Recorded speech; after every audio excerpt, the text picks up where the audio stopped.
10 ಗುಂಟೆ 83ನೇ ಇಸ್ವಿಯಲ್ಲಿ ಶ್ರೀ ವರಸಿದ್ಧಿ ವಿನಾಯಕ ಗ್ರಾಮಾಂತರ ವಿದ್ಯಾಸಂಸ್ಥೆಗೆ ದಾನ ಮಾಡಿಕೊಟ್ಟಿರುವಂಥ ಮಹಾನ್ ಪುಣ್ಯಾತ್ಮರು. ಅವರ ಮಕ್ಕಳು, ಅವರ ಮಗ ಗೋಪಿನಾಥ್ ಅವರು. ಮನುಷ್ಯನಿಗೆ ಇಬ್ಬರು ಇರ್ತದೆ, ಎರಡೇ ಮನುಷ್ಯನಿಗಿರೋದು, ಒಂದು ಉಸಿರು, ಇನ್ನೊಂದು ಹೆಸರು. ಹುಟ್ಟಿದ ತಕ್ಷಣ ಉಸಿರು ಇರ್ತದೆ, ನಮಗೆ ಸತ್ತೋಗ್ತೀವಿ, ಉಸಿರೋಗಿಬಿಡುತ್ತೆ, ಎಲ್ಲರೂ ಸತ್ತೋಗ್ತೀವಿ. ಕೆಲವ್ರ ಹೆಸರು ಮಾತ್ರ ಅಮರವಾಗಿರುತ್ತೆ ಭೂಮಿ ಮೇಲೆ. ಅಂಥವರಲ್ಲಿ ನಮ್ಮ ಕೃಷ್ಣ ಶೆಟ್ಟಿಯವರು. ಉಸಿರಿಲ್ಲ ಯಾವುದೇ ಶಾಲೆ, ನನಗೆ ಗೊತ್ತಿರುವ ಹಾಗೆ ಮುಳಬಾಲ್ ತಾಲೂಕಲ್ಲಿ, ಬೇರೆ ತಾಲೂಕು ಗೊತ್ತಿಲ್ಲ, ಯಾವುದೇ ಶಾಲೆಯಲ್ಲಿ ಕೂಡ ಒಬ್ಬ ವಿದ್ಯಾರ್ಥಿಗೆ 3 ಜೊತೆ ಯೂನಿಫಾರ್ಮ್ ಕೊಟ್ಟಿರೋದು ನಾನು ಫಸ್ಟ್ ಟೈಮ್ ನೋಡ್ತಾ ಇರೋದು. 3 ಜೊತೆ ಯೂನಿಫಾರ್ಮ್, 3 ಜೊತೆ ಆಡೇ ಇಚ್ಛೆಲ್ಲ. ಸಾಮಾನ್ಯ ಇస్తే ಗೌರ್ಮೆಂಟ್ 3 ಡ್ರೆಸ್ ఇస్తారు, ఇంగనే ఇస్తారు. ఆ 3 డ్రెస్ ఇచ్చే కారణము మా సంస్థ అధ్యక్షులు, ఇంగనే ఇస్తారు. ఆ 3 డ్రెస్ ఇచ్చే కారణము మా సంస్థ అధ్యక్షులు. వాళ్ళు ఎవరిని పట్టుకుంటారో ఏం చేసారో 3 డ్రెస్సులు ఇస్తూ ఉంటారు. ಸುಮಾರಾಗಿ Shri Varasiddhi Vinayaka rural education society ವತಿಯಿಂದ ನಡೆಸ್ತಕ್ಕಂಥ ವಿದ್ಯಾಸಂಸ್ಥೆಗಳಲ್ಲಿ ಶ್ರೀ ವರಸಿದ್ಧಿ ವಿನಾಯಕ ಪ್ರೌಢಶಾಲೆ ಒಂದು. ಈ ಪ್ರೌಢಶಾಲೆ 1962ರಿಂದ ಈ ಭಾಗದಲ್ಲಿ ವಿದ್ಯಾಭ್ಯಾಸ ನೀಡ್ಕೊಂಡು ಬಂದಿರತಕ್ಕಂಥ ಒಂದು ವಿದ್ಯಾಸಂಸ್ಥೆ. ಪ್ರತಿಯೊಂದು ವರ್ಷದಂತೆ ಈ ವರ್ಷ ಕೂಡ ನಮ್ಮ ಶಾಲೆಯ ಮಕ್ಕಳಿಗೆ ದಾನಿಗಳ ರೂಪಾಂತರದಲ್ಲಿ, ಯಾಕಂತ ಹೇಳಿದ್ರೆ ನಮ್ಮ ಶಾಲೆಗೆ ಸರ್ಕಾರದ ಅನುದಾನಿತ ಶಾಲೆ ಆಗಿರೋದ್ರಿಂದ ಸರ್ಕಾರದಿಂದ ಯೂನಿಫಾರ್ಮ್ ಏನು ಕೊಡೋದಿಲ್ಲ. ನಾವು ದಾನಿಗಳಲ್ಲಿ ಸತತವಾಗಿ ಪಡೆದು ಈ ಮಕ್ಕಳಿಗೆ ಯೂನಿಫಾರ್ಮನ್ನು ಉಚಿತವಾಗಿ ಕೊಡ್ತಾ ಇದ್ದೀವಿ. ಕೂಡ ಧನ್ಯವಾದಗಳು ಹೇಳ್ತೀವಿ. ಇದಾದಮೇಲೆ ಈ ಹೈಸ್ಕೂಲಲ್ಲಿ 500 ಜನ ಮಕ್ಕಳಾದರೂ 80ನೇ ಇಸ್ವಿಯಲ್ಲಿ ಇಲ್ಲಿ ರೋಡ್ಗಳಾಗ್ತಾ ಇರುತ್ತೆ, ಆಕ್ಸಿಡೆಂಟ್ಗಳಾಗ್ತಾ ಇರುತ್ತೆ, ಮಕ್ಕಳು ಓಡಾಡ್ತಾ ಇರ್ತಾರೆ. ಮತ್ತು ಸ್ಟ್ರೆಂತು ಜಾಸ್ತಿ ಆಗಿರೋದ್ರಿಂದ ಚಿಕ್ಕ ಜಾಗ ನಮ್ಗೆ ಸಾಕಾಗೋದಿಲ್ಲ ಅಂತ ಹೇಳಿದಾಗ ಮಾಡಿಲ್ಲ, ನನ್ನ ಹೆಸರಿಗೇನು ರಿಜಿಸ್ಟರ್ ಮಾಡಬೇಡಿ ಅಪ್ಪ, ನಾನು ಇದನ್ನು ಸಮಾಜಮುಖವಾಗಿ ಮಾಡ್ತಾ ಇದ್ದೀನಿ, ಜನಗಳಿಗೆ ವಿದ್ಯಾಭ್ಯಾಸ ಕೊಡಬೇಕು ಅಂತ ಹೇಳ್ಬಿಟ್ಟು ಮಾಡ್ತಾ ಇದ್ದೀನಿ ಅಂತ ಹೇಳ್ಬಿಟ್ಟು Shri Varasiddhi Vinayaka rural education society ಅಂತ ಹೇಳ್ಬಿಟ್ಟು ನೀವೇ ಮಾಲೀಕರಾಗಿರಿ ಅಂತ ಹೇಳ್ಬಿಟ್ಟು ಅವ್ರ ಹೆಸರಿಗೆ ರಿಜಿಸ್ಟರ್ ಮಾಡಿಕೊಟ್ಟಿದ್ದಾರೆ. ಬಟ್ ಅದರಲ್ಲಿರ್ತಕ್ಕಂಥ ಒಂದು ಏನು ಕ್ರಯದ ಹಣ ಏನಿದೆಯೋ ಅದನ್ನೆಲ್ಲ ಕೂಡ ಸಂಪೂರ್ಣವಾಗಿ ಕೃಷ್ಣ ಶೆಟ್ಟಿ ಅವರೇ ಬರೆಸಿ ಈ ರೀತಿಯನ್ನು ಪರೋಕ್ಷವಾಗಿ ನಮಗೆ ದಾನವಾಗಿ ನೀಡತಕ್ಕಂಥ ಒಂದು ಉನ್ನತವಾದಂಥ ವ್ಯಕ್ತಿ. ಯಾಕಂತ ರೀತಿಯಲ್ಲಿ ಒಂದು ಇವತ್ತೇನು ನಾವು ಆ ಬಿಲ್ಡಿಂಗು ನೋಡ್ತಾ ಇದ್ದೀವಿ, ಆ ಬಿಲ್ಡಿಂಗನ್ನು ಕಟ್ಸ್ಕೊಡ್ತೀವಿ 2023ರಲ್ಲಿ. ಅದಾದಮೇಲೆ ನಾನು ಇಲ್ಲಿ ಪ್ರೆಸಿಡೆಂಟ್ ಆಗಿದ್ದು. ಯಾಕಂತ ಹೇಳಿದ್ರೆ ಅಲ್ಲಿವರೆಗೂ ನಾನು 2023ರಲ್ಲಿ ಬಂದಾಗ ನಮ್ಮಲ್ಲಿ ಇಬ್ಬರು ಶಿಕ್ಷಕರು. ಅದಾದಮೇಲೆ ನಾನು ಸ್ವಲ್ಪ ಇನ್ನು 4 ಜನ ಟೀಚರ್ಸ್ ಇಲ್ಲಿ ಮಾಡಲೇಬೇಕು ಅಂತ ಹೇಳ್ಬಿಟ್ಟು ಅತಿಥಿ ಟೀಚರ್ಸನ್ನು ಕರೆದು ಅವ್ರಿಗೆ 10,000 ರೂಪಾಯಿ ಫೀಸ್ಗಳು ಕೊಟ್ಕೊಂಡು ಅದು ಸ್ಯಾಲ್ರಿ ಕೊಟ್ಟು ಒಂದೇ ಒಂದು ನಾನು ಎಲ್ಲರನ್ನೂ ವಿಚಾರ ಮಾಡೋದು, ವಿನಂತಿ ಮಾಡೋದು ಇಷ್ಟೇ, ಯಾವುದೇ ಆಗಲಿ ದೇವಸ್ಥಾನದ ವಿಷಯದಲ್ಲಿ, ಶಾಲೆಯ ವಿಷಯದಲ್ಲಿ ನಾವು ರಾಜಕೀಯ ತರುವುದು ಬೇಡ ಅಂತ ಹೇಳ್ಬಿಟ್ಟು ನಾನು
Shri Varasiddhi Vinayaka rural education society ವತಿಯಿಂದ ನಡೆಸ್ತಕ್ಕಂಥ ವಿದ್ಯಾಸಂಸ್ಥೆಗಳಲ್ಲಿ ಶ್ರೀ ವರಸಿದ್ಧಿ ವಿನಾಯಕ ಪ್ರೌಢಶಾಲೆ ಒಂದು.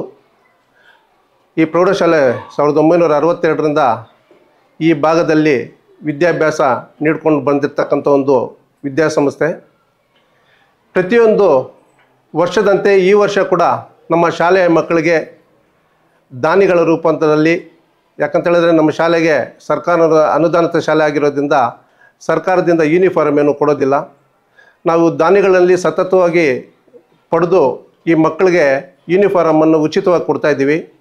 ಅದರಲ್ಲಿ 2 ಕಲರ್ ಯೂನಿಫಾರ್ಮ್ಗಳನ್ನು ಮತ್ತು ಒಂದು ವೈಟ್ ಯೂನಿಫಾರ್ಮ್ಗಳನ್ನು ಬೆಂಗಳೂರಲ್ಲಿ ಉದ್ಯಮಿಗಳಾದಂತಹ ಒಂದು ದೊಡ್ಡ ಮುತ್ತಯ್ಯ ಅಂತ ಹೇಳ್ಬಿಟ್ಟು ಅವ್ರು ಕೊಡ್ತಾ ಇದ್ದಾರೆ. ಅವರು ಸತತವಾಗಿ ಒಂದು 5 ವರ್ಷಗಳಿಂದ ಕೊಡ್ತಾ ಇದ್ದಾರೆ. ಅವರು ಇವತ್ತು ಬರಬೇಕಾಗಿತ್ತು. ಒಂದು ತುರ್ತು ಅವ್ರಿಗೆ ರಿಜಿಸ್ಟ್ರೇಷನ್ ಇತ್ತು, ಆ ರಿಜಿಸ್ಟ್ರೇಷನ್ ಬರಲಿಲ್ಲ. ಅವ್ರು ನನ್ನ ಕಕ್ಷಿದಾರರು ಹೌದು ಮತ್ತು ನಮ್ಮ ಶಾಲೆಯ ಹಿತೈಷಿಗಳು. ಯಾಕಂತ ಹೇಳಿದ್ರೆ ಸತತವಾಗಿ 5 ವರ್ಷಗಳಿಂದ ಅವ್ರು ಯೂನಿಫಾರ್ಮ್ ಕೊಡ್ತಾ ಇದ್ದಾರೆ ಅಂತ ಹೇಳಿದ್ರೆ ನಮ್ಮ ಶಾಲೆಯ ಬಗ್ಗೆ ಅವ್ರಿಗೆ ಎಷ್ಟು ಅಭಿಮಾನ ಇರುತ್ತೆ ಅಂತ ಹೇಳ್ಬಿಟ್ಟು ಅದು ನಿಮ್ಮ ಊಹೆಗೆ ಬಿಡ್ತಾ ಇದ್ದೀನಿ. ನಾನು ಯಾವತ್ತಾದರೂ ಆಗಲಿ ಈ ಥರ ಮುತ್ತಯ್ಯ ಅವರೇ ಈ ಥರ ಮಕ್ಳಿಗೆ ಯೂನಿಫಾರ್ಮ್ ಕೊಡಬೇಕು ಅಂತ ಹೇಳಿದ್ರೆ, ಸರ್ ನೀವು ಏನು ಹೇಳ್ಬೇಕಾಗಿಲ್ಲ, ಎಷ್ಟು ಮಕ್ಕಳು ಕೊಡಬೇಕು ಸರ್, ಚೆನ್ನಾಗಿರೋ ಬಟ್ಟೆ ಕೊಡಿ, ಕ್ವಾಲಿಟಿ ಇರೋ ಬಟ್ಟೆ ಕೊಡಿ ಅಂತ ಹೇಳ್ಬಿಟ್ಟು ಸತತವಾಗಿ ಹೇಳ್ಕೊಂಡು ನಮ್ಮ ಶಾಲೆಗೆ ಅವರ ಸೇವೆಯನ್ನು ಮಾಡ್ತಕ್ಕಂಥ ಅವರ ಅನುಪಸ್ಥಿತಿಯಲ್ಲಿ ಇವತ್ತು ಅವ್ರು ಬರಲಿಲ್ಲ. ನಾನು ಕೇಳಿದೆ, ಅವ್ರನ್ನ ಬರಲಿಲ್ಲ. ಅದರಿಂದ ಅವರಿಗೆ ನಮ್ಮ ಶಾಲೆಯ ಆಡಳಿತ ಮಂಡಳಿಯ ಪರವಾಗಿ, ಶಾಲೆಯ ಬೋಧಕ ವರ್ಗದ ಪರವಾಗಿ ಮತ್ತು ಶಾಲೆಯ ಮಕ್ಕಳ ಪರವಾಗಿ ಅವರ ಅನುಪಸ್ಥಿತಿಯಲ್ಲಿ ಅವರಿಗೆ ಸ್ವಾಗತವನ್ನು ಬಯಸ್ತಾ ಅವರ ಸೇವೆಯನ್ನು ನಿರಂತರವಾಗಿ ನಮ್ಮ ಸಂಸ್ಥೆಗೆ ನೀಡಬೇಕು ಅಂತ ಹೇಳ್ಬಿಟ್ಟು ವಿನಂತಿಸ್ಕೊಳ್ತಾ ಇದ್ದೇನೆ. ಅದಾದಮೇಲೆ ಅವರೊಂದು 2 ಕಲರ್ ಯೂನಿಫಾರ್ಮು, ಒಂದು ವೈಟ್ ಯೂನಿಫಾರ್ಮು ಕೊಟ್ಟಿದ್ದರು. ಇವಾಗ ನೀವು ಶನಿವಾರ ನಾನು ಏನು ಒಂದು ಟ್ರ್ಯಾಕ್ ಟಿ ಶರ್ಟು ಮತ್ತು ಟ್ರ್ಯಾಕ್ ಪ್ಯಾಂಟನ್ನು ಹೇಳಿದ್ರು, ಇದನ್ನು ಕಾಟನ್ನಲ್ಲೂರು ಗೇಟಲ್ಲಿ ಮಣಿ ಜ್ಯುವೆಲರ್ಸ್ ಅಂತ ಹೇಳ್ಬಿಟ್ಟು ಒಬ್ಬರಿದ್ದಾರೆ, ಮಣಿ ಸಾರ್ ಅಂತ ಹೇಳ್ಬಿಟ್ಟು, ಅವ್ರ ಮಕ್ಕ ಗಣೇಶು ಮತ್ತು ಕಾರ್ತಿಕ್ ಅಂತ ಹೇಳ್ಬಿಟ್ಟು, ಅವರು ಸಹ ನನ್ನ ಕಕ್ಷಿದಾರರು. ಅವ್ರಿಗೂ ನಾನು ಲಾಸ್ಟ್ ಇಯರು ಮತ್ತು ಅದಕ್ಕೆ ಮುಂಚೆ ಕೂಡ ವಿನಂತಿ ಮಾಡಿದ್ದೆ, ಸರ್ ಈ ಥರ ಕಾನ್ವೆಂಟ್ ಮಕ್ಕಳ ಥರ ನಮ್ಮ ಮಕ್ಕಳನ್ನು ಕಲರ್ಫುಲ್ಲಾಗಿ ಕಾಣಿಸ್ಬೇಕು. ಬಡ ಮಕ್ಕಳಿದ್ದಾರೆ, 83% ನಮ್ಮ ಮಕ್ಕಳಲ್ಲೂ ಕೂಡ ಇವಾಗ ವಿದ್ಯಾಭ್ಯಾಸ ಮಾಡ್ತಾ ಇರೋರಲ್ಲಿ ಪರಿಶಿಷ್ಟ ಜಾತಿಗೆ ಸೇರಿದಂತಹ ಒಂದು ಮಕ್ಕಳಿದ್ದಾರೆ. ಅವರ ಪೋಷಕರು ತುಂಬ ಬಡ ಕುಟುಂಬದಂತ ಬಂದಂಥ ಒಂದು ಮಕ್ಕಳಿದ್ದಾರೆ. ಆ ಮಕ್ಕಳಿಗೆ ಒಂದು ಕಾನ್ವೆಂಟಲ್ಲಿ ಯಾವ ಥರ ಕಾಣಿಸ್ಬೇಕು ಆ ಥರ ಕಾಣಿಸ್ಬೇಕು, ಆ ಥರದ್ದೊಂದು ಟ್ರ್ಯಾಕ್ ಪ್ಯಾಂಟು ಮತ್ತು ಶರ್ಟನ್ನು ಕೊಡಬೇಕು ಅಂತ ಹೇಳಿದಾಗ ಅವರು 2 ವರ್ಷಗಳಿಂದ ಸತತವಾಗಿ ನೀವು ಇವತ್ತು ನೋಡಿರ್ಬೋದು. ಆ ಯೂನಿಫಾರಮನ್ನು ನೀವೆಲ್ಲ ಕೂಡ ಮಾಧ್ಯಮ ಮಿತ್ರರು ಕೂಡ ಅದನ್ನು ತೆಗೆದು ಇದು ನೋಡ್ಕೊಳ್ಬೋದು. ಅವರು ಕೂಡ ಸತತವಾಗಿ ಕೊಡ್ತಾ ಇದ್ದಾರೆ. ಅವರು ಕೂಡ ಇವತ್ತು ಇವತ್ತು ಬರಬೇಕಾಗಿತ್ತು. ಸರ್ ನಾನು ಬರಲಿಲ್ಲ ಅಂತ ಹೇಳಿದ್ರೆ ನನ್ನ ಪರವಾಗಿ ನೀವು ಕೊಟ್ಟರು ಕೂಡ ನಾನೇ ಕೊಟ್ಟಂಗೆ ಅಂತ ಹೇಳ್ಬಿಟ್ಟು ಭಾವಿಸಿ. ಯಾಕಂತ ಹೇಳಿದ್ರೆ ನನಗೆ ಅಂಗಡಿ ಕ್ಲೋಸ್ ಮಾಡಬೇಕಾಗತ್ತೆ. 2 ಅಂಗಡಿಗಳಿದೆ, ಆ ಬಂಗಾರದ ಅಂಗಡಿಗಳು, ಅದನ್ನು ಕ್ಲೋಸ್ ಮಾಡಿದ್ದೀನಿ ಅಂತ ಹೇಳಿದ್ರೆ ನನ್ನ ವ್ಯಾಪಾರ ಇದಾಗತ್ತೆ ಅಂತ ಹೇಳ್ಬಿಟ್ಟು ಅವರು ಲಾಸ್ಟ್ ಇಯರು ಬಂದಿರಲಿಲ್ಲ.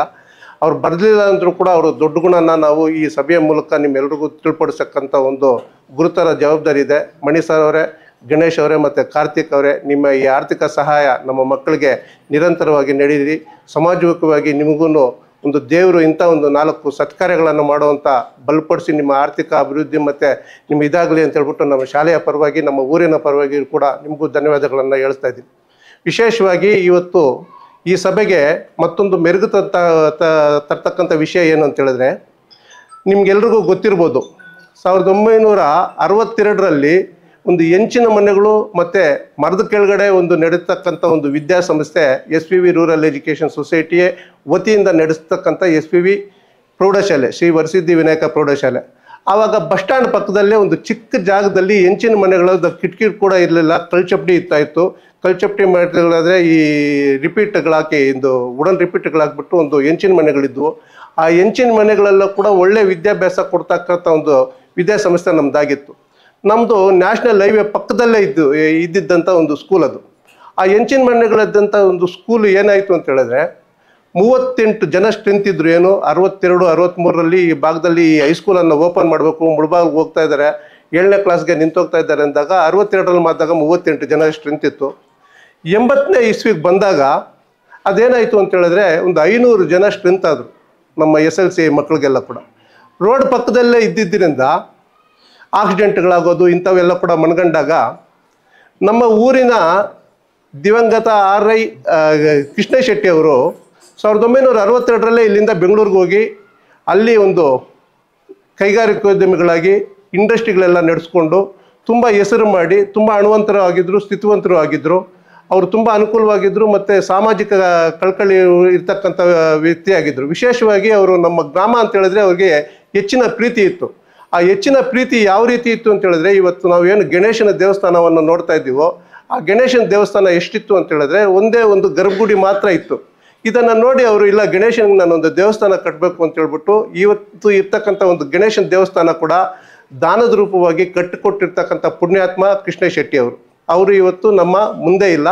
ಅವರು ವಿನಾಯಕನ ದೇವಸ್ಥಾನವನ್ನು ಕಟ್ಟಿಕೊಟ್ಟು ಅವರ ಇದರಲ್ಲೇ ಕೂಡ FDಗಳು ಕೂಡ ಹಾಕಿದ್ರು ಅಂತ ಹೇಳ್ಬಿಟ್ಟು ನಾನು ಇವತ್ತು ಅವ್ರ ಮಗ ಹೇಳಿದ್ದು, ಅದಕ್ಕೆ ಮುಂಚೆ ನನಗೆ ಗೊತ್ತಿರಲಿಲ್ಲ. FD ಕೂಡ ಇಟ್ಟಿದ್ರು, ಈ ದೇವಸ್ಥಾನ ಸುಸೂತ್ರವಾಗಿ ನಡೀರಬೇಕು ಅಂತ ಹೇಳ್ಬಿಟ್ಟು. ಆ ರೀತಿ ನಿಮ್ಗೆಲ್ರಿಗೂ ಗೊತ್ತಿರ್ಬೋದು, ನಮ್ಮ ಕೃಷ್ಣಪ್ಪ ಅವರು ಇವ್ರ ತಂದೆಯವರು ಕಟ್ಟಿಸ್ಕೊಟ್ಟಿರೋಂಥ ದೇವಸ್ಥಾನದಲ್ಲಿ ಎಷ್ಟು ವಿಜೃಂಭಣೆಯಿಂದ ಈ ಗಣೇಶನ ಹಬ್ಬನ ಮಾಡ್ತಾಯಿದ್ವು 30-40 ದಿವಸ ಅಂತ ಹೇಳ್ಬಿಟ್ಟು. ಅವರು ನಮ್ಮ ಕಣ್ಮುಂದೆ ಇಲ್ಲ. ಇವಾಗ ಅದಿಲ್ದಿರ ಇದ್ರು ಕೂಡ ನಮ್ಮದು 68ನೇ ವಾರ್ಷಿಕೋತ್ಸವ ಇವತ್ತು ದೇವಸ್ಥಾನದಲ್ಲಿ ಎಲ್ಲರೂ ಕೂಡ ನಡೀತಾ ಇದೆ ಅಂತ ಹೇಳಿದ್ರೆ ಅವರು ಕಟ್ಟಿಸ್ತಕ್ಕಂಥ ಒಂದು ದೇವಸ್ಥಾನ ಇದಕ್ಕೆಲ್ಲ ಕೂಡ ಕಾರಣ ಆಗಿದೆ ಅಂತ ಹೇಳ್ಬಿಟ್ಟು ನಮ್ಮ ಊರಿನ ಪರವಾಗಿ ನಾನು ಅವ್ರಿಗೂ ಕೂಡ ಧನ್ಯವಾದಗಳು ಹೇಳ್ತೀನಿ. ಇದಾದಮೇಲೆ ಈ ಹೈಸ್ಕೂಲಲ್ಲಿ 500 ಜನ ಮಕ್ಕಳಾದರೂ 80ನೇ ಇಸ್ವಿಯಲ್ಲಿ ಇಲ್ಲಿ ರೋಡ್ಗಳಾಗ್ತಾ ಇರುತ್ತೆ, ಆಕ್ಸಿಡೆಂಟ್ಗಳಾಗ್ತಾ ಇರುತ್ತೆ, ಮಕ್ಕಳು ಓಡಾಡ್ತಾ ಇರ್ತಾರೆ. ಮತ್ತು ಸ್ಟ್ರೆಂತು ಜಾಸ್ತಿ ಆಗಿರೋದ್ರಿಂದ ಚಿಕ್ಕ ಜಾಗ ನಮ್ಗೆ ಸಾಕಾಗೋದಿಲ್ಲ ಅಂತ ಹೇಳಿದಾಗ ಸಹೃದಯಿಗಳಾದ ಅವ್ರ ತಂದೆಯವರು ಕೃಷ್ಣ ಶೆಟ್ಟಿ ಅವರು 83ನೇ ಇಸ್ವಿಯಲ್ಲಿ ಈ ಜಾಗ ಇವತ್ತು ನೀವೇನು ನೋಡ್ತಾ ಇದ್ದೀರೋ ಈ ಜಾಗಕ್ಕೆ ಸಂಪೂರ್ಣವಾದಂಥ ಒಂದು ಹಣವನ್ನು ಕೊಟ್ಟು ಅವ್ರ ಹೆಸರಿಗೆ ರಿಜಿಸ್ಟರ್ ಮಾಡ್ಕೊಬೋದಾಗಿತ್ತು. ಅವ್ರು ಆ ಥರ ಮಾಡಿಲ್ಲ. ನನ್ನ ಹೆಸರಿಗೇನು ರಿಜಿಸ್ಟರ್ ಮಾಡಬೇಡಿ ಅಪ್ಪ, ನಾನು ಇದನ್ನು ಸಮಾಜಮುಖವಾಗಿ ಮಾಡ್ತಾ ಇದ್ದೀನಿ, ಜನಗಳಿಗೆ ವಿದ್ಯಾಭ್ಯಾಸ ಕೊಡಬೇಕು ಅಂತ ಹೇಳ್ಬಿಟ್ಟು ಮಾಡ್ತಾ ಇದ್ದೀನಿ ಅಂತ ಹೇಳ್ಬಿಟ್ಟು Shri Varasiddhi Vinayaka rural education society ಅಂತ ಹೇಳ್ಬಿಟ್ಟು ನೀವೇ ಮಾಲೀಕರಾಗಿರಿ ಅಂತ ಹೇಳ್ಬಿಟ್ಟು ಅವ್ರ ಹೆಸರಿಗೆ ರಿಜಿಸ್ಟರ್ ಮಾಡಿಕೊಟ್ಟಿದ್ದಾರೆ. ಬಟ್ ಅದರಲ್ಲಿರ್ತಕ್ಕಂಥ ಒಂದು ಏನು ಕ್ರಯದ ಹಣ ಏನಿದೆಯೋ ಅದನ್ನೆಲ್ಲ ಕೂಡ ಸಂಪೂರ್ಣವಾಗಿ ಕೃಷ್ಣ ಶೆಟ್ಟಿ ಅವರೇ ಬರೆಸಿ ಈ ರೀತಿಯನ್ನು ಪರೋಕ್ಷವಾಗಿ ನಮಗೆ ದಾನವಾಗಿ ನೀಡಿರ್ತಕ್ಕಂಥ ಒಂದು ಉನ್ನತವಾದಂಥ ವ್ಯಕ್ತಿ. ಯಾಕಂತ ಹೇಳಿದ್ರೆ ಊರಿನ ಬೇರು ಅಂತ ಹೇಳಿದ್ರೆ ನಾನು ಇಲ್ಲಿ ಹುಟ್ಟಿದ್ದೆ, ಬೆಂಗಳೂರಿಗೆ ಹೋಗ್ಬಿಟ್ಟಿದ್ದೀನಿ 60ನೇ ಇಸ್ವಿಯಲ್ಲಿ, ನನಗೇನು ಬೇಕಾಗಿಲ್ಲ ಅಂತ ಹೇಳ್ಬಿಟ್ಟು ಇರಲಿಲ್ಲ. ಈ ಊರಲ್ಲಿ ವಿದ್ಯಾಭ್ಯಾಸ ಮತ್ತು ಆಕ್ಸಿಡೆಂಟ್ಗಳು, ಸ್ಟ್ರೆಂತು, ಜಾಗ ಕಡಿಮೆ ಇದೆ ಅಂತ ಹೇಳಿದಾಗ ಒಂದು ದಾನದ ರೂಪ ಕೊಟ್ಟಿದ್ರು. ಕೆಲವೊಂದು ವಿಷಯಗಳಲ್ಲಿ ಕೂಡ ನಮ್ಮ ಶಾಲೆಯ ಆಡಳಿತ ಮಂಡಳಿ ಹಿರಿಯ ಸದಸ್ಯರು ಮೊದಲಿರ್ತಕ್ಕಂಥವ್ರು ಎಲ್ಲ ಕೂಡ ಕೃಷ್ಣ ಶೆಟ್ಟಿ ಅವರ ಫ್ಯಾಮಿಲಿ ಅವ್ರನ್ನ ಯಾವತ್ತೇ ಆಗಲಿ ಶಾಲೆ ಹತ್ರ ಕಳಿಸಿ ಯಾವುದೋ ಒಂದು ಇದು ಮಾಡಿರಲಿಲ್ಲ. ನಾವು ಈ ಕೆಲವೊಂದು ವಿಷಯಗಳು ಬಂದಾಗ ಯಾರ್ದೋ ಇನ್ನೊಂದು ಅಂತ ಬಂದಾಗ ನಾವು ಒಂದು ಸತತವಾಗಿ ನಮಗೂ ಒಂದು ಹೃದಯ ತಟ್ಟು ಅವ್ರನ್ನ ಹೋಗಿ ನಾವು ಇದು ಮಾಡಿದ್ಮೇಲೆ ಗೋಪಿನಾಥ್ ಸರ್ ಅಂತ ಹೇಳ್ಬಿಟ್ಟು ಅವ್ರ ಮಗ ಅವರು ಬಂದಿದ್ದಾರೆ. ಮಗ ಬಂದಮೇಲೆ ಅವ್ರಿಗೆಲ್ಲ ಕೂಡ ನಮಗೊಂದು ಟ್ರಾನ್ಸ್ಪರೆನ್ಸಿ ಇರಬೇಕು ಅಂತ ಹೇಳಿದ್ರೆ ಪಾರದರ್ಶಕತ್ವ ಇರಬೇಕು ಅಂತ ಹೇಳ್ಬಿಟ್ಟು ಅವ್ರಿಗೆಲ್ಲ ಕೂಡ ನಾವೆಲ್ಲ ಕೂಡ ಅಚ್ಚುಕಟ್ಟಾಗಿ ಲೆಕ್ಕಗಳೆಲ್ಲ ಕೂಡ ತೋರಿಸಿದ್ದೀವಿ, ಏನು ಮಾಡ್ತಾ ಇದ್ದೀವಿ. ಯಾಕಂತ ಹೇಳಿದ್ರೆ ಸರ್ ಒಂದೇ ಒಂದೆರಡು ಮಾತುಗಳನ್ನು ನಾನು ಈ ಸಮವಸ್ತ್ರಗಳು ನೀಡೋ ಒಂದು ಇದರಲ್ಲೂ ಕೂಡ ಶಿಕ್ಷಣದ ಬಗ್ಗೆ ಬಂದಾಗ ಒಂದೆರಡು ಮಾತುಗಳನ್ನು ನಾನು ಹೇಳಬೇಕಾಗತ್ತೆ.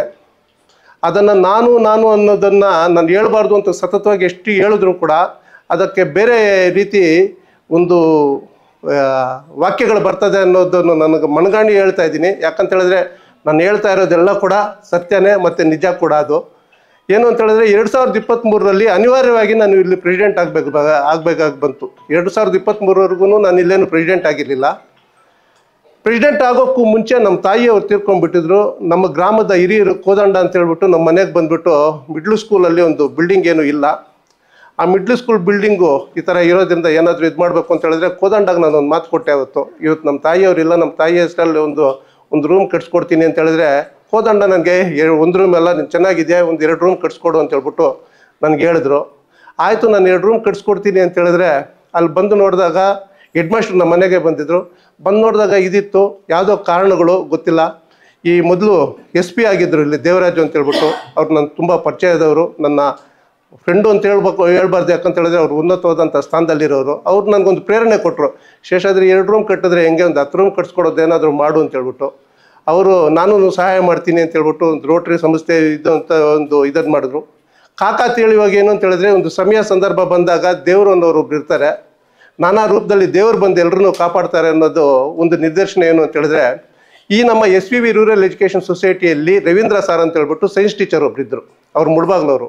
ಅವ್ರು ನನಗೆ ಗೊತ್ತಿರಲಿಲ್ಲ, ಬೆಂಗಳೂರಲ್ಲಿ ಅವ್ರು ಕೆಲಸ ಮಾಡಿಬಿಟ್ಟು ಇಲ್ಲಿ ಟ್ರಾನ್ಸ್ಫರ್ ಮಾಡ್ಕೊಂಡು ಬಂದಿದ್ದರು. ಬೆಂಗಳೂರಲ್ಲಿ ಇರಬೇಕು ಅಂತ ಹೇಳಿದ್ರೆ ಅವರು ಇಂದಿರಾನಗರ ರೋಟ್ರಿ ಸಂಸ್ಥೆಯಲ್ಲಿ ಸುಮಾರು ವರ್ಷಗಳಿಂದ ಒಂದು ಗವರ್ನರ್ ಅನ್ನೋ ಒಂದು ಪದವಿಯನ್ನು ಅವರು ಪಡ್ಕೊಂಡು ತುಂಬ ಸೇವೆಗಳನ್ನು ಮಾಡಿರ್ತಕ್ಕಂಥವ್ರು. ಅವರು ನಮಗೇನು ಹೇಳಿದ್ರು ಅಂತ ಹೇಳಿದ್ರೆ ನನಗೆ ರೋಟ್ರಿಯಲ್ಲಿ ಗೊತ್ತು, ನಾನೇನಾದರೂ ಮಾಡ್ತೀನಿ ಅಂತ ಹೇಳ್ಬಿಟ್ಟು ಅವ್ರು ಬಂದಾಗ ಎಲ್ಲ ಕೆಲಸಗಳು ಸುಸೂತ್ರವಾಗಿ ಎಲ್ಲ ಕೂಡ ನಡ್ಕೊಂಡು ಬಂದುಬಿಟ್ವು ಎಲ್ಲ ಕೂಡ. ಆ ರೀತಿಯಲ್ಲಿ ಒಂದು ಇವತ್ತೇನು ನಾವು ಆ ಬಿಲ್ಡಿಂಗು ನೋಡ್ತಾ ಇದ್ದೀವಿ, ಆ ಬಿಲ್ಡಿಂಗನ್ನು ಕಟ್ಸ್ಕೊಡ್ತೀವಿ 2023ರಲ್ಲಿ. ಅದಾದಮೇಲೆ ನಾನು ಇಲ್ಲಿ ಪ್ರೆಸಿಡೆಂಟ್ ಆಗಿದ್ದು. ಯಾಕಂತ ಹೇಳಿದ್ರೆ ಅಲ್ಲಿವರೆಗೂ ನಾನು ಆ ಮಿಡ್ಲ್ ಸ್ಕೂಲ್ ಬಗ್ಗೆ ಒಂದು ಇದು ಮಾಡ್ಕೊಬೇಕು ಅಂತ ಒಂದು ಬಂದೆ. ಅಲ್ಲೊಂದು ಬಿಲ್ಡಿಂಗು ಆಯಿತು, ಇವಾಗ ಅಲ್ಲಿ ತುಂಬ ಅಚ್ಚುಕಟ್ಟಾಗಿ ನಡೀತಾ ಇದೆ. ಇಲ್ಲಿಗೆ ಬಂದಾಗ ಏನಾಗಿತ್ತು ಅಂತ ಹೇಳಿದ್ರೆ ವಿಶೇಷವಾಗಿ SLCಯಲ್ಲಿರ್ತಕ್ಕಂಥ ಮಕ್ಕಳು ಇವಾಗೆಲ್ಲ ಕೂಡ ನೀವೆಲ್ಲ ಕೂಡ ಮಣ್ಗಾಣಬೇಕು. 2023ರಲ್ಲಿ ಬಂದಾಗ ನಮ್ಮಲ್ಲಿ ಇಬ್ಬರು ಶಿಕ್ಷಕರಿದ್ದು. ಸರ್ಕಾರದ ಕೆಲವೊಂದು ಸುತ್ತೋಲೆಗಳು ಮತ್ತು ಆದೇಶಗಳ ಪ್ರಕಾರ 2015 ಆದಮೇಲೆ ಟೀಚರ್ಸ್ ಯಾರ್ಯಾರು ನಿವೃತ್ತಿ ಹೊಂದಿರ್ತಾರೋ ಅವು ಯಾವುದೂ ಕೂಡ ಆಡಳಿತ ಮಂಡಳಿಯವರು ನೇಮಕಾತಿ ಮಾಡ್ಕೋಬಾರ್ದು ಅಂತ ಹೇಳ್ಬಿಟ್ಟು ಒಂದು ರೂಲ್ಸ್ ಕೊಟ್ಟಿದ್ದಾರೆ ಅಂತ ಹೇಳ್ಬಿಟ್ಟು ಇವರೇನು ಮಾಡಿದ್ರು ಅಂತ ಹೇಳಿದ್ರೆ ಯಾವುದೋ ಅಪಾಯಿಂಟ್ಮೆಂಟ್ ಮಾಡ್ಕೊಂಡಿರಲಿಲ್ಲ. ಇಬ್ಬರು ಟೀಚರ್ಗಳಿದ್ದಾಗ ಈ ಶಾಲೆ ಯಾವ ರೀತಿ ನಡೆಯುತ್ತೆ ಅಂತ ಹೇಳ್ಬಿಟ್ಟು ನಾನು ಒಂದು ಸ್ವಲ್ಪ ಕಳವಳಿ ಪಡಿಸಿ, ಅದಾದಮೇಲೆ ನಾನು ಸ್ವಲ್ಪ ಇನ್ನು 4 ಜನ ಟೀಚರ್ಸ್ ಇಲ್ಲಿ ಮಾಡಲೇಬೇಕು ಅಂತ ಹೇಳ್ಬಿಟ್ಟು ಅತಿಥಿ ಟೀಚರ್ಸನ್ನು ಕರೆದು ಅವ್ರಿಗೆ 10,000 ರೂಪಾಯಿ ಫೀಸ್ಗಳು ಕೊಟ್ಕೊಂಡು ಅದು ಸ್ಯಾಲ್ರಿ ಕೊಟ್ಟು ಯಾವುದೇ ಶಿಕ್ಷಕರ ಕೊರತೆ ಇಲ್ದಿರ 2023-24 ಒಂದು ಶೈಕ್ಷಣಿಕ ವರ್ಷವನ್ನು ನಾನು ಪೂರೈಕೆ ಮಾಡಿದ್ದೆ. ಅದಾದಮೇಲೆ ಲಾಸ್ಟ್ ಟೈಮ್ 1-2 ಅಪಾಯಿಂಟ್ಮೆಂಟ್ಗಳಾಯಿತು. ಅದೇ ಇನ್ನು ಬೇರೆ ಟೀಚರ್ಸ್ಗೂ ಕೂಡ ಸಂಬಳ ನಮ್ಮ ಕೈಯಿಂದನೂ ಕೊಟ್ಟು ಅದನ್ನೆಲ್ಲ ಕೂಡ ಮಾಡಿಕೊಂಡು ಎಲ್ಲ ಕೂಡ ಬಂದಿದ್ದೀವಿ. ಯೂನಿಫಾರ್ಮ್ ಮಾಡಿಕೊಂಡು ಕೂಡ ಬಂದಿದ್ದೀವಿ. ಈ ಸಂಸ್ಥೆಯಲ್ಲಿ ಯಾವುದು 2023ರಿಂದ ಯಾವುದು ನಡೀತು ಅಂತ ಹೇಳಿದ್ರೆ ಹೈಸ್ಕೂಲ್ ಮಕ್ಕಳಿಗೆ ಇವಾಗ ನಾವೇನು ಕೊಡ್ತಾ ಇದ್ದೀವೋ ಈ ಹೈಸ್ಕೂಲ್ ಮಕ್ಕಳಿಗೆ ಈ ಸಂಸ್ಥೆಯಿಂದ ಸತತವಾಗಿ 62ನೇ ಇಸ್ವಿಯಿಂದ ಈವರೆಗೂ ಕೂಡ ಯಾವುದೇ ರೀತಿಯಲ್ಲಿ ನ್ಯೂನತೆಗಳನ್ನು ಈ ಶಾಲೆಯಲ್ಲಿ ನಾವು ಯಾವತ್ತೂ ಕೂಡ ಮಾಡಿರಲಿಲ್ಲ. ಅದನ್ನು ಯಾರೂ ಕೂಡ ನೀವು ಬೇಕಾದರೆ ಪಾರದರ್ಶಕ ಅದನ್ನೆಲ್ಲ ಕೂಡ ನೋಡ್ಕೊಬೋದು. ಇವತ್ತು ಯಾವುದೇ ರೀತಿ ಒಂದು ಅಪವಾದ ಅಂತ ಬಂತು ಅಂತ ಹೇಳಿದ್ರೆ ಆ ಅಪವಾದಗಳಿಗೆಲ್ಲ ಕೂಡ ಒಂದು ನಾವು ಕಾರಣೀಭೂತರಾಗಿರ್ಬೇಕು ಅಂತ ಹೇಳಿದ್ರೆ ಯಾರ್ದೋ ಇದು ಅಂತ ಹೇಳ್ಬಿಟ್ಟು ಅದಕ್ಕೂ ಕೂಡ ನಾವು ದಾನಿಗಳ ರೂಪದಲ್ಲಿ ಅವ್ರ ತಂದೆಯವ್ರು ಮಾಡಿರ್ತಕ್ಕಂಥ ಸೇವೆಯನ್ನು ಅವ್ರಿಗೆ ಹೇಳಿ ಶಾಲೆ ಯಾವ ರೀತಿ ನಡೀತಾ ಇದೆ ಅಂತ ಹೇಳ್ಬಿಟ್ಟು ಅವ್ರಿಗೆ ವಿವರಣೆ ಕೊಟ್ಟು ನಾವು ಯಾವ ರೀತಿ ಇದು ಮಾಡ್ತಾ ಇದ್ದೀವಿ ಅಂತ ಹೇಳ್ಬಿಟ್ಟು ಸಂಪೂರ್ಣವಾದಂತಹ ಮಾಹಿತಿಯನ್ನು ಕೊಟ್ಟು ಅವರು ತುಂಬ ಸಂತೋಷ ಪಟ್ಟರು. ಏನು ಅಂತ ಹೇಳಿದ್ರೆ ಸಂಸ್ಥೆ ನಡೀತಾ ಇದೆ, ನಮ್ಮ ತಂದೆಯವರು ಮಾಡಿರ್ತಕ್ಕಂಥ ಒಂದು ಪುಣ್ಯದ ಕಾರ್ಯವನ್ನು ನೀವು ಮುಂದಕ್ಕೆ ಎತ್ಕೊಂಡು ಹೋಗ್ತಾ ಇದ್ದೀರಿ ಅಂತ ಹೇಳ್ಬಿಟ್ಟು ನಾನು ಈ ಸಭೆಯ ಮೂಲಕ ಅವ್ರಿಗೂ ಹೇಳ್ತಾ ಇದ್ದೀನಿ, ನಮ್ಮ ಗ್ರಾಮಸ್ಥರಿಗೂ ಹೇಳ್ತಾ ಇದ್ದೀನಿ, 62ನೇ ಇಸ್ವಿಯಿಂದ ಏನು ಈ ಸಂಸ್ಥೆ ನಡ್ಕೊಂಡು ಬರ್ತಾ ಇದೆಯೋ ಈ ಸಂಸ್ಥೆ ಮುಂದೆ ಕೂಡ ಸತತವಾಗಿ ಇನ್ನೂ ತುಂಬ ಚೆನ್ನಾಗಿ ಕಾರ್ಯಚಟುವಟಿಕೆಗಳೆಲ್ಲ ಕೂಡ ನಡೆಸ್ಕೊಂಡು ಹೋಗ್ತಾ ಇದ್ದಾರೆ. ಅನಿವಾರ್ಯ ಕಾರಣಗಳಿಂದ ಒಂದು 3 ಕೊಠಡಿಗಳನ್ನು ಬೀಗ ಹಾಕಿ ಇಟ್ಕೊಂಡಿರ್ತಕ್ಕಂಥ ಒಂದು ಪರಿಸ್ಥಿತಿ ಇದೆ. ಬೀಗ ಹಾಕ್ದಿರ ಒಂದು ವಿದ್ಯಾಭ್ಯಾಸ ಕೊಟ್ಟಿದ್ದರೆ ಚೆನ್ನಾಗಿರ್ತಾ ಇತ್ತು. ಬಟ್ ಹಿರಿಯ ಅಧಿಕಾರಿಗಳು ನಮಗೇನು ಸೂಚನೆ ಕೊಟ್ಟಿದ್ದಾರೋ ಅದನ್ನು ಪಾಲನೆ ಮಾಡಬೇಕಾಗಿರೋದು ಶಾಲೆಯ ಆಡಳಿತ ಮಂಡಳಿ ಅವ್ರ ಕರ್ತವ್ಯವಾಗಿ ಅದನ್ನು ಮಾಡ್ತಾ ಇದ್ದೀವಿ. ಆ ನಿಟ್ಟಿನಲ್ಲಿ ನಾವು ಇನ್ನೂ ಏನು ಕೆಲಸ ಮಾಡಬೇಕು ಅದನ್ನೆಲ್ಲ ಕೂಡ ನಾವು ಮಾಡಿ ಎಲ್ರಿಗೂ ಒಂದೇ ಒಂದು ವಿಶ್ವಾಸ ನಾನು ಕೊಡೋದಿಷ್ಟೇ, ಈ ಸಂಸ್ಥೆಯಲ್ಲಿ ಎಲ್ಲ ಶಾಲೆಗಳು ತುಂಬ ಅಚ್ಚುಕಟ್ಟಾಗಿ ಕಾನೂನುಬದ್ಧವಾಗಿ ನಡೆಯುತ್ತೆ. ನಿಮ್ಮೆಲ್ಲರ ಸಹಕಾರ ಇದೇ ಥರ ಇರಬೇಕು. ಸರ್ ನೀವೇನು ಇವತ್ತು ಬಂದಿದ್ದೀರೋ, ನೀವು ಬಂದು ಏನು ಫೈಲ್ ಮಾಡಿದ್ದೀರೋ ಇದೆಲ್ಲ ಕೂಡ ನಾವು ನಿಮ್ಮ ತಂದೆಯವ್ರು ಮಾಡಿರ್ತಕ್ಕಂಥ ಒಂದು ದಾನದಲ್ಲಿ ಏನಿದೆಯೋ ಅದನ್ನೆಲ್ಲ ಕೂಡ ಯಾವುದೇ ನ್ಯೂನ್ಯತೆಗಳಿಲ್ದಿರ ನಾವು ನಡೆಸ್ಕೊಂಡು ಹೋಗ್ತಾ ಇದ್ದೀವಿ ಅಂತ ಹೇಳ್ಬಿಟ್ಟು ನಾವು ನಿಮ್ಗೆ ಆನ್ಸರ್ಬಲ್ ಆಗಿತ್ತು, ನಿಮ್ಗೆ ಆನ್ಸರ್ ಮಾಡಿದ್ದೀವಿ. ನೀವು ನೋಡಿದ್ದೀರಾ, ನೀವು ಬಂದಿರೋದು ನಮ್ಮ ಗ್ರಾಮದ ಪರವಾಗಿ, ನಮ್ಮ ಸಂಸ್ಥೆಯ ಪರವಾಗಿ, ನಮ್ಮ ವಿದ್ಯಾರ್ಥಿಗಳ ಪರವಾಗಿ, ಪೋಷಕರ ಪರವಾಗಿ, ಮತ್ತು ಯಾರಿಲ್ಲಿ ಅಧ್ಯಾಪಕರ ವರ್ಗ ಏನು ಕೆಲಸ ಮಾಡ್ತಾ ಇದ್ದಾರೋ ಅವರು ಕೂಡ ನಿಮ್ಮ ತಂದೆಯವ್ರದ್ದು ಮಾಡಿರ್ತಕ್ಕಂಥ ಒಂದು ಸತ್ಕಾರ್ಯದ ಫಲಾನುಭವಿಗಳು. ಯಾಕಂತ ಹೇಳಿದ್ರೆ ಒಂದು ಟೀಚರ್ ಆಗಿ ಒಂದು 30 ವರ್ಷಗಳು ಅವರು ಸಂಬಳ ತಗೊಂಡು ಇಲ್ಲೇನು ಕೆಲಸ ಮಾಡ್ತಾ ಇರ್ತಾರೋ ಆ ಒಂದು ಇದರಲ್ಲೂ ಕೂಡ ನೀವು ದಾನ ಮಾಡ್ತಕ್ಕಂಥ ಒಂದು ಸಂಸ್ಥೆಯ ಒಂದು ಇದರಲ್ಲಿ ಇದಿರತ್ತೆ ಅಂತ ಹೇಳ್ಬಿಟ್ಟು ಅವ್ರ ಪಾತ್ರಗಳನ್ನು ಕೂಡ ನಾನು ಶಿಕ್ಷಕರ ಪಾತ್ರ ಕೂಡ ಹೇಳಿ ಇದು ಮಾಡ್ತಾ ಇದ್ದೀನಿ. ನಿಮ್ಮೆಲ್ಲರ ಸಹಕಾರ ಇದೇ ಥರ ಇರಲಿ. ನಾವು ಯಾರ ಮೇಲೂ ಯಾವ ರೀತಿಯಿಂದ ಏನು ಮಾತಾಡುವಂಥ ಒಂದು ಸನ್ನಿವೇಶದಲ್ಲಿ ಇರ್ಕೂಡ್ದು, ತಲೆ ಬಗ್ಗಿಸಿ ಕೆಲಸ ಮಾಡಬೇಕು. ಒಂದೇ ಒಂದು ನಾನು ಎಲ್ಲರನ್ನೂ ವಿಚಾರ ಮಾಡೋದು, ವಿನಂತಿ ಮಾಡೋದು ಇಷ್ಟೇ, ಯಾವುದೇ ಆಗಲಿ ದೇವಸ್ಥಾನದ ವಿಷಯದಲ್ಲಿ, ಶಾಲೆಯ ವಿಷಯದಲ್ಲಿ ನಾವು ರಾಜಕೀಯ ತರುವುದು ಬೇಡ ಅಂತ ಹೇಳ್ಬಿಟ್ಟು ನಾನು ಅದನ್ನು ಪಾಲಿಸ್ತೀನಿ ಅಂತ ಹೇಳ್ಬಿಟ್ಟು ನಿಮ್ಮೆಲ್ರಿಗೂ ನಮಸ್ಕಾರ ಹೇಳಿ ನಾನು 2 ಮಾತುಗಳನ್ನು ಮುಗಿಸ್ತಾ ಇದ್ದೀನಿ. 10 ಗುಂಟೆ 83ನೇ ಇಸ್ವಿಯಲ್ಲಿ ಶ್ರೀ ವರಸಿದ್ಧಿ ವಿನಾಯಕ ಗ್ರಾಮಾಂತರ ವಿದ್ಯಾಸಂಸ್ಥೆಗೆ ದಾನ ಮಾಡಿಕೊಟ್ಟಿರುವಂಥ ಮಹಾನ್ ಪುಣ್ಯಾತ್ಮರು, ಅವರ ಮಕ್ಕಳು, ಅವರ ಮಗ ಗೋಪಿನಾಥ್ ಅವರು ಈ ದಿವಸ ಇಲ್ಲಿ 43 ವರ್ಷಗಳಾದ ಮೇಲೆ ಬಂದಿರೋದು ನಮ್ಮ ಸುದೈವ. ಮನುಷ್ಯನಿಗೆ ಇಬ್ಬರು ಇರ್ತದೆ, 2 ಮನುಷ್ಯನಿಗಿರೋದು, ಒಂದು ಉಸಿರು, ಇನ್ನೊಂದು ಹೆಸರು. ಹುಟ್ಟಿದ ತಕ್ಷಣ ಉಸಿರಿರ್ತದೆ, ನಮಗೆ ಸತ್ತೋಗ್ತೀವಿ, ಉಸಿರೋಗ್ಬಿಡುತ್ತೆ, ಎಲ್ಲರೂ ಸತ್ತೋಗ್ತೀವಿ. ಕೆಲವ್ರ ಹೆಸರು ಮಾತ್ರ ಅಮರವಾಗಿರುತ್ತೆ ಭೂಮಿ ಮೇಲೆ. ಅಂಥವರಲ್ಲಿ ನಮ್ಮ ಕೃಷ್ಣ ಶೆಟ್ಟಿಯವರು ಉಸಿರಿಲ್ಲ, ಹೋಗ್ಬಿಟ್ರು, ಹೆಸರು ಪರ್ಮನೆಂಟ್ ಆಗಿದ್ದೋಗಿದೆ. ಈಗ ನಾವು ಕೂಡ ಅಂಥದಕ್ಕೆ ಬಾಳ್ಬೇಕು. ನಾವು ಎಲ್ಲೋ ಏನೋ ಒಂದು ದಾನ ಮಾಡಿ, ಯಾರಿಗೊಂದು ಒಳ್ಳೆಯದು ಮಾಡಿ, ಇನ್ನೊಂದು ಮಾಡಿದಾಗ ನಮ್ಮ ಹೆಸರು ನೆನೆಸ್ಕೊಳ್ತಾರೆ. ಅಂಥ ಕೆಲಸಗಳು ಮಾಡಬೇಕು. ಅಂಥ ಮಹಾನ್ ಕುಟುಂಬದಿಂದ ಬಂದಿರುವಂಥ ಗೋಪಿನಾಥ್ ಸಾರು ಅವ್ರಿಗೆ ಆಯುರಾರೋಗ್ಯ ಎಲ್ಲ ದೇವರು ಕೊಡಲಿ. ಅವರ ತಂದೆ ಮಾಡಿರುವ ಸೇವೆ ನಿರಂತರವಾಗಿ ಅವರ ಮನೆ ಮೇಲೆ, ಅವರ ಮಕ್ಕಳ ಮೇಲೆ ಸದಾ ಆಶೀಸ್ಸನ್ನು ಕೊಡಲಿ ಅಂತ ಭಾವಿಸುತ್ತಾ, ಯಾವುದೇ ಶಾಲೆ ನನಗೆ ಗೊತ್ತಿರುವ ಹಾಗೆ ಮುಳಬಾಲ್ ತಾಲೂಕಲ್ಲಿ, ಬೇರೆ ತಾಲೂಕು ಗೊತ್ತಿಲ್ಲ, ಯಾವುದೇ ಶಾಲೆಯಲ್ಲಿ ಕೂಡ ಒಬ್ಬ ವಿದ್ಯಾರ್ಥಿಗೆ 3 ಜೊತೆ ಯೂನಿಫಾರ್ಮ್ ಕೊಟ್ಟಿರೋದು ನಾನು ಫಸ್ಟ್ ಟೈಮ್ ನೋಡ್ತಾ ಇರೋದು. 3 ಜೊತೆ ಯೂನಿಫಾರ್ಮಲ್ಲಿ ಒಂದು ವೈಟು ಎಲ್ರಿಗೂ ಕೊಟ್ಟಿದ್ದಾರೆ, ಆಮೇಲೆ ಇನ್ನೊಂದು ಕಲರು, ಇನ್ನೊಂದು ಟ್ರ್ಯಾಕ್ ಸೂಟು. ಇದಕ್ಕೆ ಬಂದಿರೋ ತಾಯಿಂದ ನಮ್ಮನ್ನು ಯಾರು ಬೈಕೋಬಾರ್ದು. ಈ ಏನಪ್ಪ ಈ ಮುಡ್ಕೊಂಡು ಮೂಡಿದ್ದು ಇವು ಉತ್ತಿ ಸಚ್ಚೆ ಒಳ್ಳೋ ನಾನು ಅನ್ಕೋಬೇಡಿ. ಉತ್ಕಂಡ ಭಾಗ ಪರವಾಗಿಲ್ಲ. 3 ಜೊತೆ ಆಡೇ ಇಚ್ಛೆಲ್ಲ. ಸಾಮಾನ್ಯ ಇಷ್ಟೇ ಗೌರ್ಮೆಂಟ್ ಡ್ರೆಸ್ ಇಸ್ತಾರೋ, ಹಿಂಗೆ ಅನ್ನಿಸ್ತಾರೆ. ఆ 3 డ్రెస్సులు వచ్చే కారణము మా సంస్థ అధ్యక్షులు. వాళ్ళు ఎవరిని పట్టుకుంటారో ఏం ఇది చేసారో 3 డ్రెస్సులు ఇస్తూ ఉంటారు. సుమారుగా ఆ ట్రాక్ ఇస్తూ ఉండేది వేసుకుంటేది 620 రూపాయలు జత లెక్కేసుకుండా సుమారుగా 220 మందికి 620 రూపాయలు అంటే ఎంత అవుతుందని తమాష పనులు కాదు. మన ఇల్లు కాడికి ఎవరు వచ్చేలా వస్తే కూడా ఏమంటామంటే బిచ్చిగాళ్ళు వస్తే లేదు ముద్రకు పోంటాం.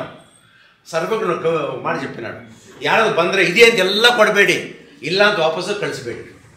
ఎవరినో చెప్పి 100 రూపాయలు ఇచ్చేయండి, మీరు 100 రూపాయలు ఇస్తే మళ్ళీ మీకే ఉండాలి, మీకు గెత్తి ఉండాలి. మళ్ళీ అట్లని ఏమి ఇక్కడ పంపించద్దా, ఏమో 100 5 10 ఇవ్వాలి. మనం ఇదే ಅಂತ ಎಲ್ಲ ಕೊಡಬೇಡಿ, ಇಲ್ಲ ಅಂತ ವಾಪಸ್ಸು ಕಳಿಸ್ಬೇಡಿ. ఇది మనం నేర్చుకోవాల్సింది. ఇంకోటి ఏమంటే ఈ 2 సంవత్సరం అంటే మీరు ಈ ಕಾರವಾರ ಸಿರ್ಸಿ ಕನ್ನಡ ಮಾತಾಡ್ತೀನಿ, ಕನ್ನಡನೇ ಮಾತಾಡಬೇಕು. ಸಿರ್ಸಿ ಹತ್ರ ಅನೇಕ ಜನ ಪಾಪ ಆತ್ಮಹತ್ಯೆ ಮಾಡ್ಕೊಂಡ್ಬಿಟ್ರು. ಯಾಕಪ್ಪ ಅಂತ ಕೇಳಿದ್ರೆ 36 ವರ್ಷ 40 ವರ್ಷ ಆಗಿದೆ, ನಮ್ಗೆ ಯಾರು ಹೆಣ್ಣು ಕೊಡ್ತಾ ಇಲ್ಲ ಅಂತ ಪಾಪ ಆತ್ಮಹತ್ಯೆ ಮಾಡ್ಕೊಂಡ್ಬಿಟ್ರು.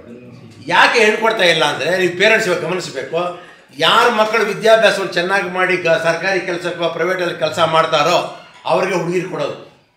ಅದನ್ನು ಬಿಟ್ಬಿಟ್ಟು ಈಗಿನ ಕಾಲದಲ್ಲಿ ಕೂಲಿ ಮಾಡೋರಿಗೆ, ವ್ಯವಸಾಯ ಮಾಡೋರಿಗೆ, ಸುಮಾರು ಸಣ್ಣ ವ್ಯಾಪಾರ ಮಾಡೋರಿಗೆ ಯಾರು ಹೆಣ್ಣು ಕೊಡ್ತಾ ಇಲ್ಲ. ಬೇಕಾದ್ರೆ ಗಮನಿಸಿ ನೀವು. ಇದನ್ನು ಮನಸ್ಸಲ್ಲಿ ಇಟ್ಕೊಂಡು ನಿಮ್ಮ ಮನೇಲಿ ಗಂಡು ಮಕ್ಕಳಿದ್ರೆ ನೀವು ಚೆನ್ನಾಗಿ ಓದಿಸ್ಬೇಕು. ಅವರನ್ನು ಓದಿಸ್ಬಿಟ್ಟು ಸರ್ಕಾರಿ ನೌಕರಿ ಅನ್ನೋದು ಬಂದುಬಿಟ್ರೆ ಅವ್ರಿಗೆ ಒಳ್ಳೆ ಸೊಸೆ ಬರ್ತಾರೆ ನಿಮಗೆ. ಇಲ್ಲದೇ ಇದ್ದರೆ ಹೆಣ್ಣು ಕೊಡಲ್ಲ ಯಾರು.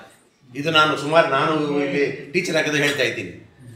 పని పాట లేకుండా పోతే సేతు చేసేవాళ్ళకంటే ఎవరు బిడ్డించాల బోరు ఉంది 10 ఎకరాలు ఉందంటే అరే పోవయో మా బిడ్డ సీమాకు పేಡ ಕದ చూసేకి వస్తాం. ಈ ಮಾತು ಬಂದಿದೆ ಕರೆಕ್ಟು. ಈ ಮಾತು ಅದಕ್ಕೋಸ್ಕರ ಏನು ಮಾಡ್ಬೇಕು ನೀವು ಅಂದರೆ ಪೇರೆಂಟ್ಸ್ ಅದಕ್ಕೆ ಮೀಟಿಂಗ್ ಕರೆದಾಗ ಈಗ 94 ಜನ 10th ಇರೋದು, 27 ಜನ ಬಂದಿದ್ದಾರೆ, ಮಿಕ್ಕವ್ರು ಬಂದಿಲ್ಲ ಅಂದರೆ ಅವ್ರ ಮೇಲೆ ಕಾಳಜಿ ಇಲ್ಲ. ಇನ್ನೂ ಒಂದು 12 గంటలు కరెంట్ వస్తుంది పరిగెత్తా ఉంటారు మనోళ్ళు. 6 నెలలు పంటది, ఇది 100 ఏళ్ళ పంట. దీన్ని పట్టించుకునే వాళ్ళు ఎవరు? ಬೇಕಾದ ನೋಡಿ ಹಳ್ಳಿಗಳಿಗೆ ಹೋಗಿ ನನ್ನ ಜೊತೆಲಿ ಬಂದು ಕರ್ಕೊಂಡು ಹೋಗ್ತೀನಿ. ಕೆಲವು ಮನೆಗಳಿಗೆ 3 ಲಕ್ಷ 4 ಸಂಬಳ ಬರ್ತದೆ ಸರ್. ಅವ್ರ ಮಕ್ಕಳ ವಿದ್ಯಾಭ್ಯಾಸಕ್ಕೆ ಸರ್ಕಾರಿ ನೌಕರದಲ್ಲಿ ಬ್ಯಾಂಕ್ಗಳಲ್ಲಿ ಕೆಲಸ ಮಾಡ್ತಾವ್ರಿಗೆ 3-4 ಲಕ್ಷ ತಿಂಗಳಿಗೆ ಬರ್ತಾ ಇದೆ. ಎಷ್ಟು ಚೆನ್ನಾಗಿದ್ದಾರೆ. ನೌಕರಿ ಮಾಡೋರಿಗೆ ಬೆಳಗ್ಗೆ ಸ್ನಾನ ಮಾಡ್ತಾನೆ, ಶನಿವಾರ ಭಾನುವಾರ ಬಂದು ಹೆಂಡ್ತಿನ ಕರ್ಕೊಂಡು ಸಿನಿಮಾಗೋ ಶಿಕಾರಿಗೋ ಗುಡಿಗೆಲ್ಲ ಹೋಗ್ತಾನೆ. ವ್ಯವಸಾಯ ಮಾಡೋರು ಪಕ್ಕದಲ್ಲಿರೋ ಗುಡಿಗೆ ಬರಲ್ಲ, ಅವನಿಗೆ ಬತ್ತಿ ಸಿಗಲ್ಲ, ಅವನಿಗೆ ಕರ್ಪೂರ ಸಿಗಲ್ಲ, ಅವನಿಗೆ ಹೆಣ್ಣು ಕೊಡಲ್ಲ. ಗಂಡು ಮಕ್ಕಳು ನಿಮ್ಗೆ ಹೇಳ್ತಾ ಇದ್ದೀನಿ, ನೀವು ಯಾರು ಚೆನ್ನಾಗಿ ಓದ್ತೀರಾ, ನೀವು ಒಳ್ಳೆ ಹೆಂಡ್ತಿ ನಿಮ್ಗೆ ಸಿಗ್ತಾರೆ.